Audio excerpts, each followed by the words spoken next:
ඔන්න එක ගමක ගමරාල කෙනෙක් හේනක් කෙටුවා. හේන වටේ දඩු වැටක් බැදලා පැලකුත් හැදුවා. මුං තල කුරහන් වට්ටක්කා කැකිරි පුහුල් බටු බණ්ඩක්කා ඉරිඟු වගේ භෝග ಜಾති ගොඩක් වගා කළා. ගමරාල හුඟක් මහන්සි වෙලා වැඩ කෙරුවා. හේන සරු සාරවල් හැදුනා. ඔන්න ඉතින් අස්වැන්න නිරණ කාලේ ලං වුණා. දැන් තමයි දැඩියෙන්ම හේන රැකබලා ගන්න ඕනේ. මොකද කැලේ ඉන්න මුව වල්ලූරු වගේ සත්තු හේනට ඇවිත් හැමදේම කාලා විනාශ කරලා දාන හින්දා. කැලේ සත්තු හේනට එන්නේ රැට. ඒ හින්දා හේනෙම නවතින්න ඕනේ කියලා ගමරාල තීරණය කළා. උදේ වරුවම හේනේ වැඩ කරපු ගමරාම ගෙදර ගියා. මේක කරන්න බෑ. වල්ලූරු රංචු පිටින් හේනට පන්නවා. මම අද ඉඳලා පැලේ නවතිනවා. ආමිනේ මට ඔය උයා පිහා ගන්න ඕනේ කරන අඩුම කුඩුම ටිකක් ලෑස්ති කරලා දුන්නා. ඔන්න ඉතින් හවස ගමරාල ඕනේ කරන වඩමුට්ටු ටිකක් අරගෙන රැට කන්න බත් මුලකුත් බැමගෙන හේනට යන්න පිටත් වුණා. කන්න දෙයක් හොයාගෙන ගම කිට්ටුවට ආපු නරිරාලට ගමරාලම හම්බුණා. මේ බඩමුට්ටුත් උස්සගෙන කොහෙද යන්නේ? නරිරාල ඇහුවා. මම යන්නේ පැලේ නවතින්න. නැවතිලා රැට පැල් රකින්න.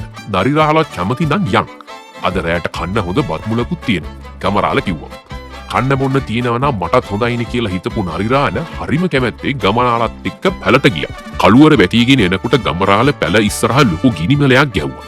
ගෙනාපු බත් මුල දෙන්නත් එක්ක බෙදාගෙන කාලා පැල් රකින්න පටන් ගත්තා. ගමරාලයි නරිරාලයි එකතු වෙලා හේනට පණින කැලේ සත්තු පන්නල දැම්මා. ඕම ටික දවසක් යනකොට සත්තු හේනට පණින එක අඩු වෙලා ගියා. ගමරාල මහන්සියලා පැල් රැකපු නිසා සත්තු හේනට එන එක නැවතුණා. ඒ හින්දා ගමරාලටත් දැත් සතුටුයි. ඔන්න එක දවසක් ගමරාලට හිතුණා පිට්ටු ටිකක් කන්න ඕනි කියලා. නරිරාලේ අද අපි රැට පිට්ටු කමු. ගමරාල කිව්වා. පහුගිය ටිකේම නරිරාලත් හුඟක් මහන්සි වුණානේ. වෙනසකටත් එක්ක අද පිට්ටු කමු. අදහස නම් හොඳයි.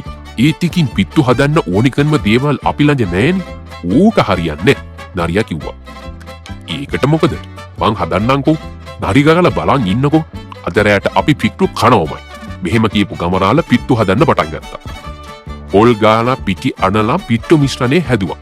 දැන් මේ මිශ්‍රණය තම්බන්න ඕනේ. වතුර මුට්ටි එක කටට රෙදි කෑල්ලක් බැඳලා ඉරිකේ උඩට පිටි මිශ්‍රණය දාලා වහලා ලිප උඩ තියලා තම්බ ගන්න ඕනේ. දැන් තමයි ප්‍රශ්නේ.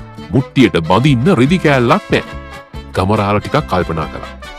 ඕකනේ මම කිව්වේ. අද ඔය වැඩේ හරියන්නේ නැහැ. නරියා කිව්වා. ගමරාලට තමන් හැමගෙන ඉන්න අමුඩ ලේන්සුව මතක් වුණා. වැඩේ හරි කියලා ගමරාල ඇඳගෙන ඉන්න අමුඩ ලේන්සුව ඉනේ තියෙද්දිම ලේන්සුවේ ඉස්සරහ කොටස මුට්ටියේ කටට තියලා යට ගැව්වා. ඊට පස්සේ ඊට උඩට පිටි දාලා වැටි කෝප් එකකින් වහලා ලිප උඩින් තිබ්බා. ගමරාලත් ලිප ළඟ දන ගහගෙන ඉන්නවා. ඇයි ගමරාලගේ අමුඩේ ඇඳගෙන ඉන්නේ? ඔය වැඩේ හරියන්නේ නැහැ කියලා නරියා හැම වෙලෙම කියව හිටියා. ගමරාල ඒව දඩම් ගත්තේ නැහැ. හොඳට ලිප මොලවලා ලිප ළඟට වෙලා ඉන්නවා. රස්නෙත් ඉන්නව වැඩි වෙනවා. ගමරාල කොහොම හරි ඉවසගෙන හිටියා. දැන් නම් වතුර මුට්ටියත් හොඳටම පැහෙනවා. දැන් නම් ගමරාලට තවත් අමාරු. මුට්ටිය දුම් දාමින් පැහෙනවා. දුමයි රස්නේ හින්න ගමරාලට ඉබේටම නැගිට්ටුණා. පැහෙන වතුර මුට්ටියයි පිට්ටුයි ගමරාලගේ ඇඟේ. ගමරාලගේ හැගත් පිච්චිලා ගමරාල වේදනාවෙන් කෑ ගහනවා. අනේ යපොයි මේ කැලේ අපිට මොන පිට්ටුද කියලා නරියා කැලේටම දිව්වා.